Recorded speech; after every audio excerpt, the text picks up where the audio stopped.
Hi all. നമ്മളിന്നിവിടെ പഠിക്കാൻ പോകുന്നത് എത്തിക്കൽ പ്രിൻസിപ്പിൾസിനെ കുറിച്ചാണ്. നിങ്ങൾക്ക് എല്ലാവർക്കും അറിയാവുന്നതുപോലെ നമ്മുടെ എൻഗ്ലെക്സ് ആറിനകത്ത് ഒരുപാട് ക്വസ്റ്റ്യൻസ് എത്തിക്കൽ പ്രിൻസിപ്പിൾസിൻ്റെ വിത്ത് റിഗാർഡ്സിൽ ചോദിക്കാറുണ്ട്. അതുകൊണ്ട് നമ്മൾ 7 എത്തിക്കൽ പ്രിൻസിപ്പിൾസിനെ കുറിച്ചാണ് ഇന്നത്തെ ക്ലാസ്സിൽ നമ്മൾ ഡീൽ ചെയ്യാൻ പോകുന്നത്. ആദ്യത്തെ എത്തിക്കൽ പ്രിൻസിപ്പിൾ എന്ന് പറയുന്നത് ഓട്ടോണോമി.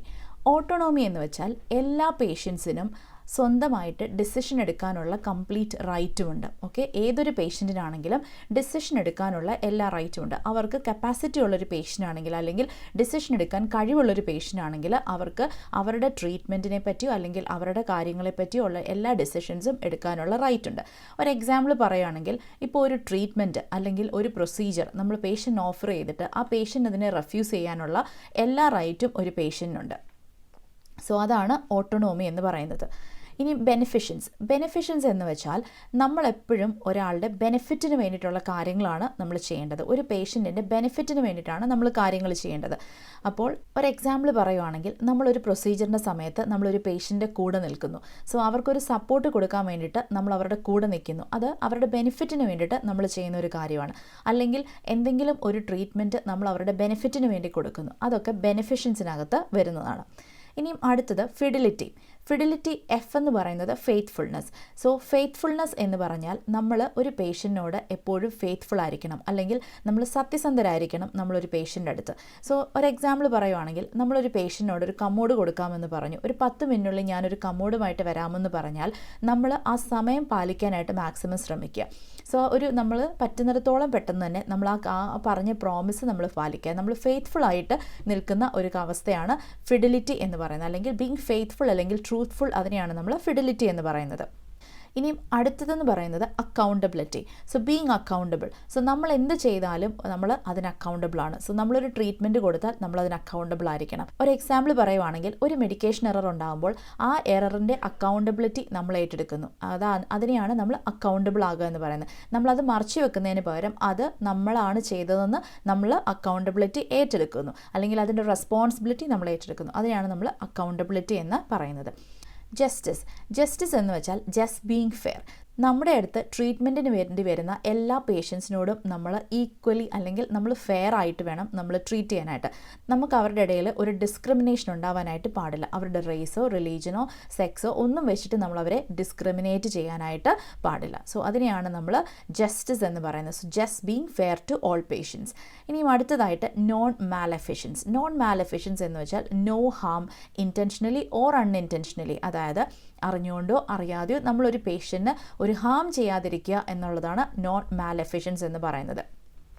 ഒരു എക്സാമ്പിൾ പറയുവാണെങ്കിൽ, നമ്മൾക്കറിയാം ഈ പേഷ്യൻറ്റിന് പെനിസിലിൻ അലർജി ഉള്ളൊരു പേഷ്യൻ്റ് ആണെന്ന് അറിയാമെങ്കിൽ നമ്മൾ അവർക്ക് അമോക്സിസിലിൻ കൊടുക്കാതെ ഇരിക്കുന്നു. അങ്ങനെ ചെയ്യുമ്പോൾ നമ്മൾ ആ പേഷ്യൻറ്റിന് ഒരു ഹാം ഉണ്ടാകാതെ പ്രിവെൻറ്റ് ചെയ്യണം. അതിനെയാണ് നമ്മൾ നോൺ മാലഫിഷ്യൻസ് എന്ന് പറയുന്നത്. അടുത്തതായിട്ട് വിറൈസിറ്റി എന്ന് പറഞ്ഞാൽ വെരി ഹോണസ്റ്റ്. നമ്മളൊരു പേഷ്യൻറ്റിനോട് ശരിക്കും ഹോണസ്റ്റ് ആയിട്ടായിരിക്കണം, അല്ലെങ്കിൽ നമ്മൾ അവരുടെ അടുത്ത് സത്യസന്ധരായിരിക്കണം. ഇപ്പോൾ ഒരു പേഷ്യൻറ്റ് നമ്മളോട് ഒരു മെഡിക്കേഷൻ്റെ സൈഡ് ഇഫക്ട്സിനെ കുറിച്ച് ചോദിക്കുവാണെങ്കിൽ, നമ്മൾക്കറിയാവുന്ന നമ്മുടെ സ്കോപ്പ് ഓഫ് പ്രാക്ടീസിനകത്ത് നിന്നുകൊണ്ട് ആ സൈഡ് ഇഫക്ട്സിനെ നമ്മൾ എക്സ്പ്ലെയിൻ ചെയ്ത് ആ പേഷ്യൻറ്റിന് കൊടുക്കണം. അതിനെയാണ് നമ്മൾ വിറൈസിറ്റി എന്ന് പറയുന്നത്, അല്ലെങ്കിൽ ബീങ് വെരി ഹോണസ്റ്റ്. നമ്മൾ ഇത്രയും പറഞ്ഞതിനെ ഒരു ഷോർട്ട് ഫോമിലേക്ക് കൊണ്ടുവരുവാണെങ്കിൽ, ഓട്ടോണോമി എന്ന് വെച്ചാൽ A, all by myself. ബെനിഫിഷ്യൻസ് B എന്ന് വെച്ചാൽ ബെനിഫിറ്റ് അല്ലെങ്കിൽ ഗുഡ്. ഫിഡിലിറ്റി എഫ് എന്ന് വെച്ചാൽ ഫെയ്ത്ത്ഫുൾനെസ് അല്ലെങ്കിൽ ട്രൂത്ത്ഫുൾനെസ്. അക്കൗണ്ടബിലിറ്റി എ എന്ന് വെച്ചാൽ accountable. Justice J, just being fair. Non maleficence എന്ന് വെച്ചാൽ no harm or no bad. Veracity എന്ന് വെച്ചാൽ വെരി ഹോണസ്റ്റ്. ഇങ്ങനെ നിങ്ങൾ ഓർത്തിരിക്കുകയാണെങ്കിൽ നിങ്ങൾ കൺഫ്യൂസ്ഡ് ആകാതെ ഈ ഓരോ കാര്യങ്ങളും എന്താണെന്ന് ഓർത്തിരിക്കാനായിട്ട് നിങ്ങൾക്ക് കുറച്ചുകൂടി എളുപ്പമായിരിക്കും. ഇനിയും അടുത്തായിട്ട് നമുക്കിതിൻ്റെ ഒരു പ്രാക്ടീസ് ക്വസ്റ്റ്യൻ ഒന്ന് നോക്കാം. which of the following is not an ethical principle? I repeat, which of the following is not an ethical principle? Ethical principle ഇതിനകത്ത് അല്ലാത്തതായിട്ടുള്ളത് ഏതാണ് എന്നാണ് നമ്മുടെ question. Beneficence is telling the diagnosis of cancer to the patient. Beneficence എന്ന് പറയുന്നത് ഒരു പേഷ്യൻറ്റിനോട് അവരുടെ cancer ആണ് അവരുടെ ഡയഗ്നോസിസ് എന്ന് പറയുന്നതാണോ? Second one, fidelity is staying with the patient during the procedure as promised. Non-maleficence is not feeding a patient with aspiration risk. Autonomy is requiring the client to sign a consent.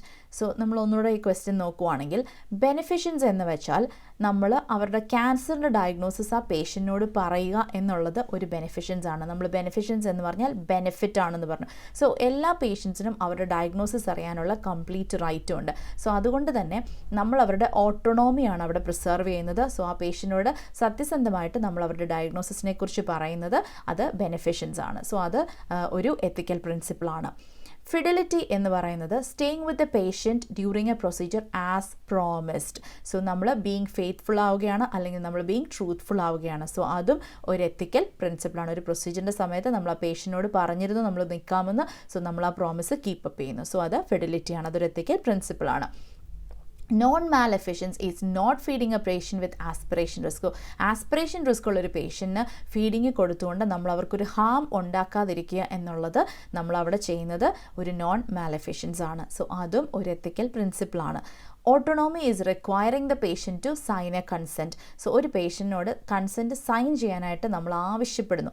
So ഇതിനകത്ത് requiring എന്ന് പറയുന്നത് നമ്മളൊരു പേഷ്യൻറ്റിന് കൺസെൻറ്റിനുള്ള papers കൊടുക്കുക, അല്ലെങ്കിൽ പേഷ്യൻറ്റിനോട് നമ്മൾ explain ചെയ്തിട്ട് പേഷ്യൻറ്റിന് എല്ലാ റൈറ്റുമുണ്ട് ഒരു കൺസെൻറ്റ് സൈൻ ചെയ്യാനും ചെയ്യാതിരിക്കാനും, അല്ലെങ്കിൽ റെഫ്യൂസ് ചെയ്യാനും അക്സെപ്റ്റ് ചെയ്യാനുമുള്ള റൈറ്റ് ഉണ്ട്. സോ അന്നേരം റിക്വയറിംഗ് എന്ന് പറയുന്നത് ഒരു ഡിമാൻഡാണ് അവിടെ. സോ ഡിമാൻഡിങ് അല്ല ഓട്ടോണോമി എന്ന് പറയുന്നത്. ഓട്ടോണോമി എന്ന് പറയുന്നത് ഓൾ ബൈ മൈസെൽഫ് എന്ന് വെച്ചാൽ എനിക്ക് സ്വന്തമായിട്ട് തീരുമാനം എടുക്കാനുള്ള റൈറ്റ് ഉണ്ട്. എനിക്ക് വേണമെങ്കിൽ ഒപ്പിടാം, അല്ലെങ്കിൽ വേണമെങ്കിൽ ആ കൺസെൻറ്റ് വേണ്ടാന്ന് വെക്കാം, അല്ലെങ്കിൽ ഐ ആം നോട്ട് കൺസെൻറ്റിങ് എന്നുള്ള ആ ഒരു സ്റ്റേജിലേക്ക് വരാം. സോ അതുകൊണ്ട് റിക്വയറിംഗ് എന്നുള്ള ആ ഒരു ഒറ്റ വേർഡ് കൊണ്ടാണ് അത് ഒരു എത്തിക്കൽ പ്രിൻസിപ്പിൾ വരത്തില്ല. ഓട്ടോണോമി എന്ന് പറയുന്നത് അതൊരു റിക്വയറിംഗ് അല്ല, it's a complete freedom to the patient, അല്ലെങ്കിൽ കംപ്ലീറ്റ് ഫ്രീഡമാണ് പേഷ്യൻറ്റിൻ്റെ അത് സൈൻ ചെയ്യണോ വേണ്ടയോ എന്നുള്ളത്.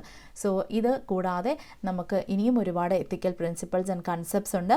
സോ ഇനിയും ഇതുപോലത്തെ എത്തിക്കൽ പ്രിൻസിപ്പിൾസും കൺസെപ്റ്റ്സിനെ പറ്റിയുള്ള ഡീറ്റെയിൽഡ് ക്ലാസ്സസ് നമ്മുടെ മെഡ്വേൾഡ് അക്കാഡമിയുടെ തിയറി സെഷൻ ക്ലാസ്സസിൽ അവൈലബിൾ ആണ്. സോ നിങ്ങൾ മെഡ്വേൾഡ് അക്കാഡമിയെ കോൺടാക്ട് ചെയ്യുവാണെങ്കിൽ ഇതിനെക്കുറിച്ചുള്ള കൂടുതലായിട്ടുള്ള ഡീറ്റെയിൽസ് നിങ്ങൾക്ക് അറിയാനായിട്ട് പറ്റും. Thank you so much.